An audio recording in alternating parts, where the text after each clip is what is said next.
ದೊಡ್ಡಮ್ಮ ದೊಡ್ಡಮ್ಮ ದೋಸೆ ಕೊಡು ಅದು ಎಷ್ಟು ಫೇಮಸ್ ಆಗಿದೆ ಅಂತ ಆಚೆ ಬಂದ್ಮೇಲೆ ನಿಮ್ಗೆ ಒಂದು ಸುಳಿವಾದ್ರೂ ಸಿಗ್ತಾ ಈಗ ಒಂದು 1 ಅವರ್ ಆಯ್ತು. ಹಾಂ, ಸುಳಿವು ಅನ್ನೋದಕ್ಕಿಂತ ಒಳಗಡೆ ಇದ್ದಾಗ ಈ ಸ್ಟೇಜ್ ಮೇಲೆಲ್ಲ ಮಕ್ಕಳು ಬಂದರು.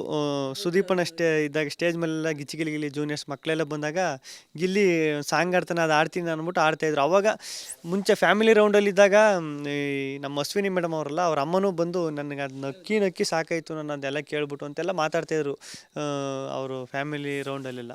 ಅವಾಗೆಲ್ಲ ಡೌಟ್ ಇತ್ತು, ಮೋಸ್ಟ್ಲಿ ಏನೋ ರೀಲ್ಸ್ ಗೀಲ್ಸಲ್ಲೆಲ್ಲ ವೈರಲ್ ಆಗಿರಬೇಕು ಅದಕ್ಕೆ ಅಂತ. ಬಟ್ ಇಷ್ಟೊಂದು ಆಗೈತೆ ಅಂತ ಗೊತ್ತಿರಲಿಲ್ಲ.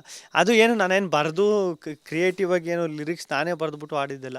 ಸ್ಕೂಲಲ್ಲಿ ಯಾವಾಗಲೂ ನಾವು ಆಡ್ತಿದ್ದದ್ದು ಮಕ್ಕಳೆಲ್ಲ ನಾವು ಮಿಡ್ಲ್ ಸ್ಕೂಲ್ಗೆ ಹೋಗ್ಬೇಕಾದ್ರೆ ಅದು ಆ ಟೈಮ್ಗೆ ತಲೆಗೆ ಬಂತು, ಆಡಿದೆ. ಅದು ಹಂಗಾಗೈತೆ ಅಂತ ಗೊತ್ತೇ ಇರಲಿಲ್ಲ, ಆಚೆಗೆ ಬಂದಮೇಲೆ ಗೊತ್ತಾದದ್ದು.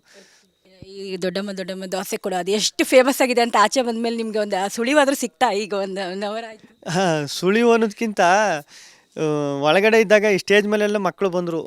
ಸುದೀಪಣ್ಣ ಇದ್ದಾಗ ಸ್ಟೇಜ್ ಮೇಲೆಲ್ಲ ಗಿಲಿ ಜೂನಿಯರ್ಸ್ ಮಕ್ಕಳೆಲ್ಲ ಬಂದಾಗ ಗಿಲ್ಲಿ ಸಾಂಗ್ ಆಡ್ತಾನೆ, ಅದು ಆಡ್ತೀನಿ ಅಂದ್ಬಿಟ್ಟು ಆಡ್ತಾಯಿದ್ರು. ಅವಾಗ ಮುಂಚೆ ಫ್ಯಾಮಿಲಿ ರೌಂಡಲ್ಲಿ ಇದ್ದಾಗ ಈ ನಮ್ಮ ಅಶ್ವಿನಿ ಮೇಡಮ್ ಅವರಲ್ಲ, ಅವ್ರ ಅಮ್ಮನೂ ಬಂದು ನನಗೆ ಅದು ನಕ್ಕಿ ನಕ್ಕಿ ಸಾಕಾಯಿತು ನಾನು ಅದೆಲ್ಲ ಕೇಳ್ಬಿಟ್ಟು ಅಂತೆಲ್ಲ ಮಾತಾಡ್ತಾಯಿದ್ರು ಅವರು ಫ್ಯಾಮಿಲಿ ರೌಂಡಲ್ಲೆಲ್ಲ.